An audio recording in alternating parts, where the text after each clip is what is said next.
Bonjour à tous, opus 8 sur ces petites capsules pas très longues qui vous accompagnent tout l'été sur l'union du masculin et du féminin, que ce soit à l'intérieur de vous ou que ce soit avec votre autre. J'ai envie de dire que de toute façon, pour qu'il y ait l'union avec l'autre, il faut qu'il y ait l'union en soi. Sinon, ça donne des choses chaotiques. Alors oui, sur le parcours de flammes jumelles, il y a de grandes âmes, de vieilles âmes, d'âmes très courageuses qui vivent ce parcours en étant en couple, déjà dans la matière avec leur autre. Et c'est extrêmement difficile, croyez-moi, parce que j'en connais plusieurs que j'accompagne sur ce parcours. C'est très difficile d'avoir le miroir de l'autre avec ses propres blessures tous les jours et avec un amour consommé. C'est-à-dire dans la matière, donc pas fantasmé. Et d'être comme ça, dans cette dualité de, en gros, hein, je l'aime, mais qu'est-ce que là, il m'a fait souffrir? Et d'avoir la capacité à prendre de la hauteur et à de se dire, mais non, c'est qu'un miroir. Je vous jure que c'est pas facile. Alors, pour le féminin, le pôle féminin, eh bien, elle revient dans son côté pacificateur relationnel.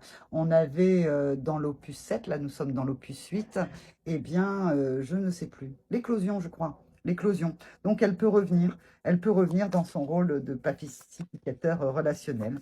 Elle repacifie ses relations parce que elle a monté un nouveau niveau. On a vu que l'ombre était devenue lumière. Donc, en fait, de la paix qui s'est installée en elle, eh bien, elle peut aller pacifier tout ça dans le relationnel.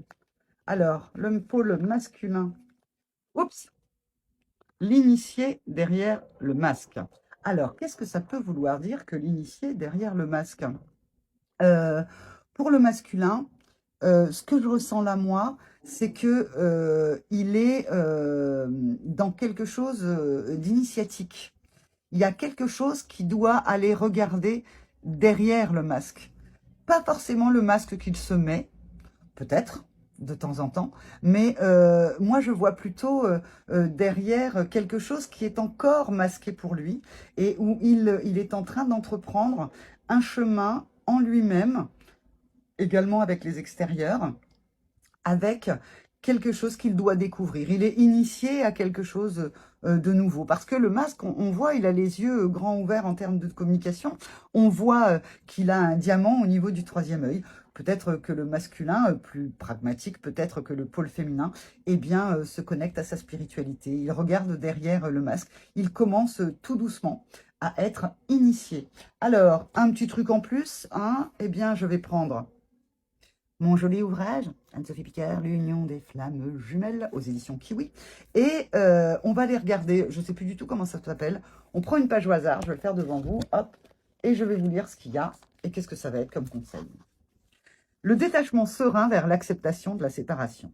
Quand les différentes blessures en soi ou sur le lien sont accomplies, pacificateur, on passe une nouvelle étape, une certaine douceur apparaît, une certaine rapidité aussi. L'écho d'une blessure devient évident. Vous pouvez regarder cette blessure, l'observer, vous en débarrasser. Parfois, la libération peut intervenir dans l'instant de la prise de conscience. D'autres fois, elle interviendra grâce à un rituel en conscience. Alors, vous voyez, peut-être que pour le pôle féminin, eh bien, effectivement, il y a des prises de conscience et hop, j'observe, je regarde, poum, je transmute.